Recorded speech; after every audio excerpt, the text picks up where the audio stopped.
And if not, what are you willing to do to make sure that we don't, in fact, lose? Are you willing to go down fighting? Are you willing to give everything that you have? Your resources, your time? Are you willing to give those things? Because let me just share with you for a moment. One of the, I went to, if I mention this person's name, most of you would recognize this individual. We went to dinner with this person and he asked me this question. Do you think with what the Academy's doing, restoring America, making this Constitution come alive, can you change the country in 9 months? Let me get this. Did you just ask me, do I think I can change the country in 9 months? He said, yeah. I said, you're crazy. It took 100 years to create this problem. You don't fix this problem in 9 months. You're out of your mind. See, we're fighting different battles here. You're fighting an election cycle battle.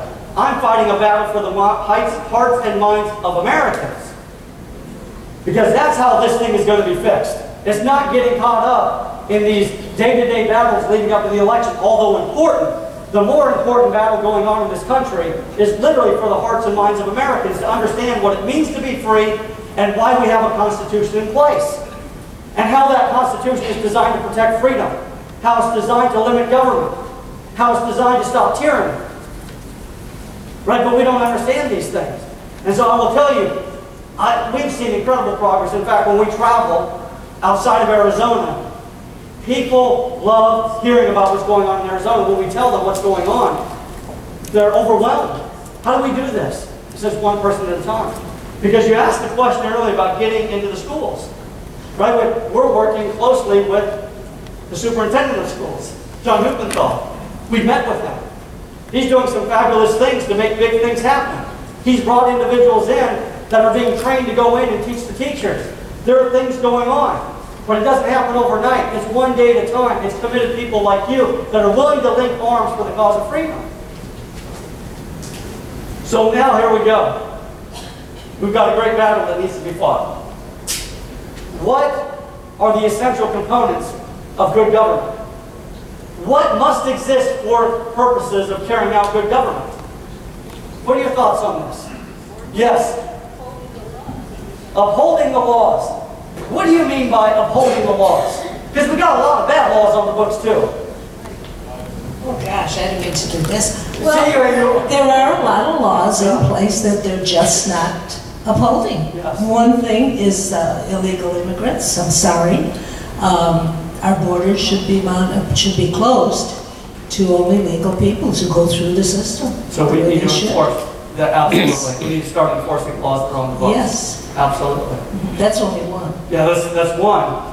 But you know what's also interesting is we also believe in a wise government, a frugal government, a government that will implement laws, and that those laws will be good. Has anybody read the U.S. Federal Code lately? No one's read the U.S. Federal Code? I mean, shoot, you have a due process right to be put on notice as to what the law is, and as a good citizen, you should know what the law is. You can't claim ignorance of the law is no excuse. I mean, you better dig that nose into the U.S. Federal Code. I mean, you should know what laws are on the books. Does anybody know? Oh, here's what we're going to do. You ready? Here's what we're going to do. We're going to engage in a project together, and we're going to start by all committing to read 700 pages of the U.S. Federal Code each and every week. Can we do this? Right? We got to become educated, so we're going to read 700 pages a week. How long is it going to take us to get through this U.S. Federal Code? Well, let me tell you, people, if you will agree to read 700 pages a week of the U.S. Federal Code, you can have the U.S. Federal Code completed in no less than 25,000 years. I know you think I'm kidding. This is the truth. You can get through it in 25,000 years. Is that good criminalized government? When this country was founded, there were 3 felonies on the books. Today, at the federal level, how many felonies exist? About 4,500. Right? The idea behind good government is that we will encourage good people to do good things, and we'll stop the bad people. But does anybody, when you mention the IRS, who does that scare more? The good people or the bad people? It scares more of the good people. That's not the job of government. It's to ensure that bad people don't do bad things. And yet, good, law-abiding citizens like this are scared. Right? What are other, when we talk about upholding the law, do we live in a democracy? Would you agree with me we live in a democracy? No. Whoa. We don't live in a democracy? No. Who will agree with me we live in a democracy? Come on, Wes, do we live in a what? You're not going to concede on this point. We don't live in a democracy. We don't want to. Who said this? We don't want to. We don't want to. No? Can I come to dinner at your house on Tuesday one night? You pay, and I'll pray. We're doing it. This thought. You say we don't live in a democracy. We live in a republic. We don't want to live in, see, Why not? because democracy is, could be referred to as mob rule. What's that The majority of the people will The set sheep? the law. If the sheep show up to vote, right? So what is the difference between a democracy and a republic? In a republic, we have laws, which is the law of the land is referred to as the Constitution, or it was. What's it referred to now as? I don't know. I'd have to ask Eric Holder. Wow. Wes, stand up, would you? Are you okay? How are you feeling today? I mean, you feeling the vigor of 500 horses at full gallop? You ready to do this thing? You ready to go out and change things? I do every day. Oh yeah, just making sure you're not out of gas at this point. Oh, You're ready to rock and roll. right. Ready to pledge everything. I have. Life, you're ready to recommit. Life, liberty, life, fortune, sacred honor. Yes. You got this. Got it. Let me tell you a little bit about this guy. Wes is on my ranch one day, and I see him riding off on my horse. Was that you taking off on my horse? Yeah, that's me. You do have a Fifth Amendment right to remain silent. You just incriminated yourself. That's my horse. I didn't give you permission to take my horse. Correct. Really? So you're admitting that you I stole my admit. horse? I admit. Really? Yes. Well, that makes my case even stronger. And so you guys go out and you round him up. And I bring him back and I put him on trial in our little town here. By the way, I was up in Cottonwood last week. We were doing a seminar and I presented this to them. And I had just bought some cowboy boots. I'm not wearing cowboy boots today. But I said, you know, in honor of the people of Cottonwood, I've got to wear my cowboy boots.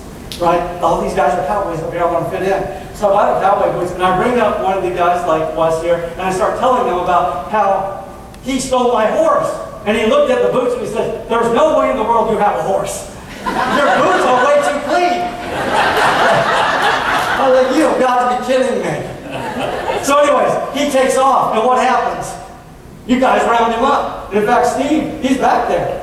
Steve rounds him up, and he brings him back, and then I make my case to you. Ladies and gentlemen, he's the thief. He's a horse thief, and if you don't hang him, he's coming after you next. All those in favor of hanging? Boom! It's unanimous.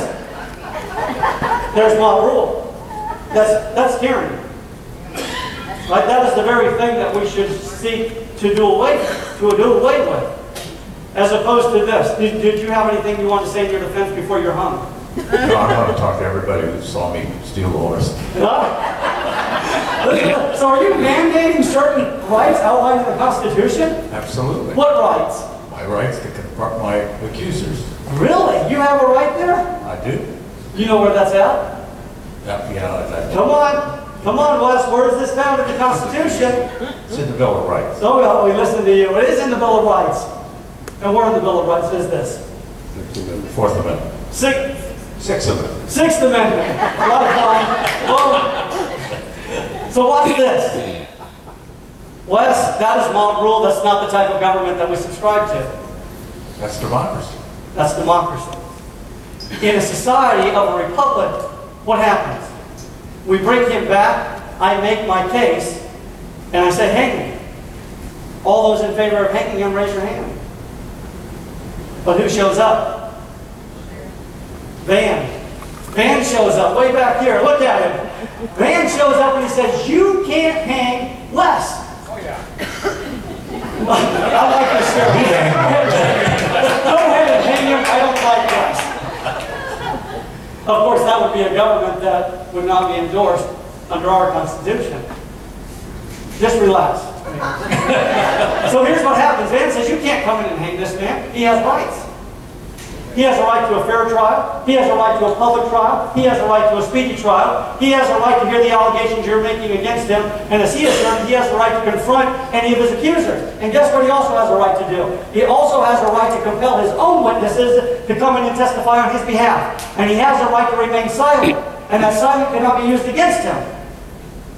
Even if you choose to use it against him, you will be instructed that you may not use his silence against him. In other words, he believes in the presumption of innocence. We believe in the presumption of innocence. And that is, if government is going to come after us, they must bring the goods. I don't have to help them build their case. He can remain silent and can do so without him being punished for being silent. And you know what else he has a right to? He has a right to an impartial jury. And all you 100 buckaroos don't look very impartial to me. You're not sitting on this jury. See, these are, in so many ways, go ahead and sit down unless you'd like to, because we're still going to hang you. After we exercise your constitutional rights, we're still going to hang you. Right? So here we go. You know, I will have to say, when I went to law school, one of the things that really was bothersome to me is that in my heart, I felt that this Constitution was an inspired document. But I had difficulty articulating it.